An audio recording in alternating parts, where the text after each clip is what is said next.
ঈশ্বৰ বিশ্বাসী দাহু দাসীসকলক পুনৰবাৰৰ কাৰণে খ্ৰীষ্ট প্ৰেমৰ নমস্কাৰ জনাইছোঁ। আৰু আজি আমি আমাৰ বাইবেল অধ্যয়নত আজি মূল বিষয়টো আলোচনা কৰিবলৈ যাম।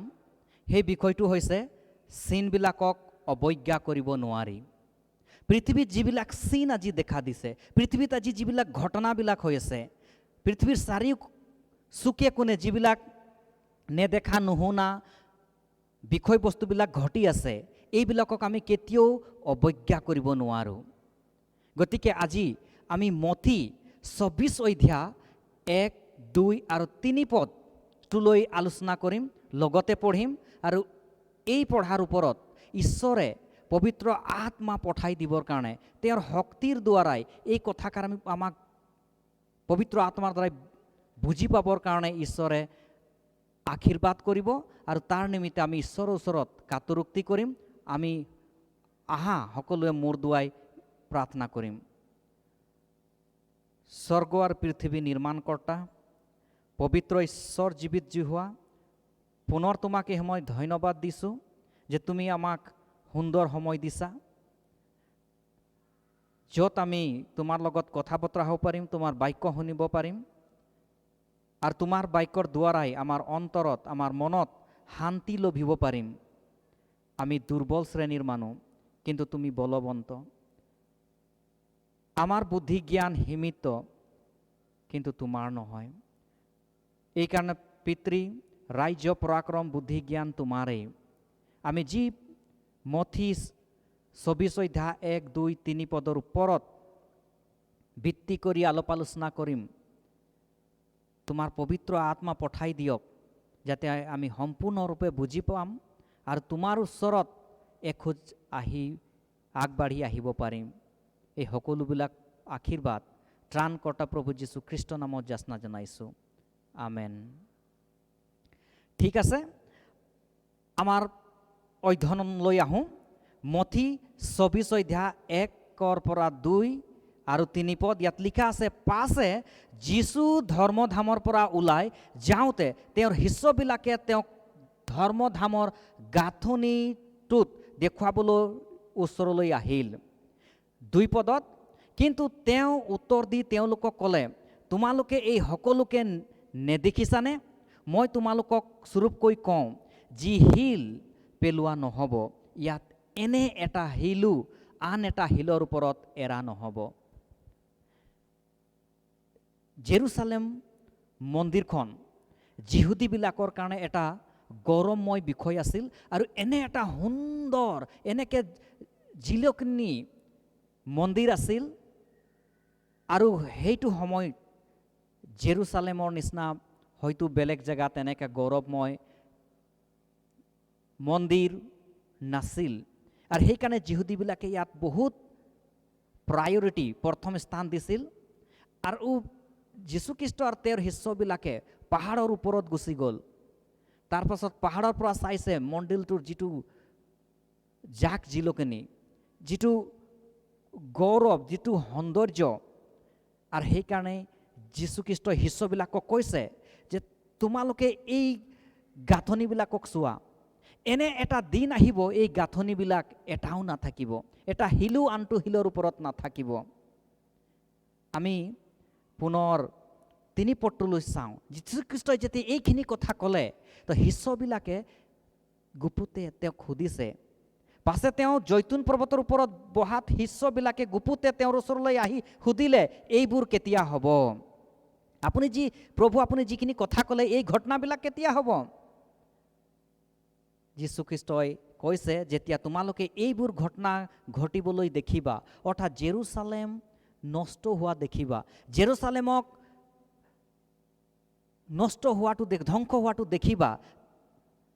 মথি ২৪ অধ্যায় ১৬ পদত যীশুৱে এই ধৰণে সতৰ্কবাণী কৰি দিছে, তেতিয়া যিহুদিয়াত থকা মানুহবিলাক পৰ্বতলৈ পলাই যাওক। ১৭ পদত কৈছে, ঘৰৰ ওপৰত থকা জনে তেওঁৰ ঘৰৰ পৰা বস্তুবোৰ উলিয়াই নিবলৈ নানামক। ১৮ পদত কৈছে, আৰু পাহাৰত থকা জনে তেওঁৰ কাপোৰখন ল'বলৈ উলটি নাযাওক। লোক লিখা ২১ অধ্যায় ২০ পদত এনেধৰণে কৈছে, আৰু যেতিয়া জেৰুচালেমক সৈন্যবিলাকেৰে বেৰি ধৰা দেখিবা তেতিয়া তাৰ ধ্বংস ওচৰ চাপিলহি বুলি জানিবা, কিয়নো সকলো লিখা বচন সিদ্ধ হ'বলৈ সেয়েই প্ৰতিফল দিবৰ সময় হ'ব। তেওঁবিলাকে তৰোৱালৰ ধাৰত পৰিব আৰু সকলো দেশলৈ বন্দী কৰি নিয়া হ'ব, আৰু পৰাজাতি মানুহৰ কালত সম্পূৰ্ণ নহয় মানলৈকে জেৰুচালেমত পৰজাতি মানুহৰ ভৰিৰে গছকা হ'বা। গতিকে জেৰুচালেমটো ধ্বংস হ'ব, এইটো নিশ্চিত। কিন্তু জেৰুচালেমটো ধ্বংস হোৱা দেখি সেই সময়ত খ্ৰীষ্টীয় মানুহবিলাকে অৰ্থাৎ যীশুক বিশ্বাস কৰা মানুহবিলাকে কি কৰিব লাগে সেই কথাটো যীশুখ্ৰীষ্টই আগতে তেওঁবিলাকক কৈ গৈছিল। আৰু সেইকাৰণে জেৰুচালেম নগৰখনত দুইটা প্ৰকাৰৰ মানুহ বসবাস কৰিছিল, খ্ৰীষ্টিয়ান মানুহ আৰু যিহুদী মানুহবিলাক।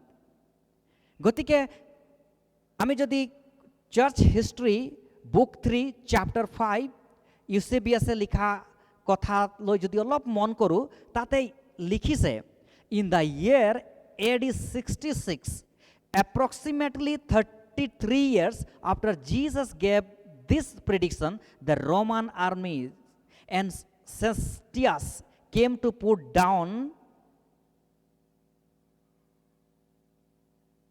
rebellion that had broken out in Jerusalem as they laid siege against the city. However, the city withstood the siege of the Roman army, and finally the Roman armies withdrew, despairing of the actually being able to take the city. এতিয়া আমি দেখিব পালোঁ যীশুখ্ৰীষ্ট মৰাৰ ঠিক 33 বছৰ পিছত ৰমানৰ যিখিনি সৈন্যদল আছিল তেওঁবিলাকে জেৰুচালেমত আহিলে, আৰু জেৰুচালেমত আহি সেই জেৰুচালেমটো ঘেৰাও কৰি ল'লে।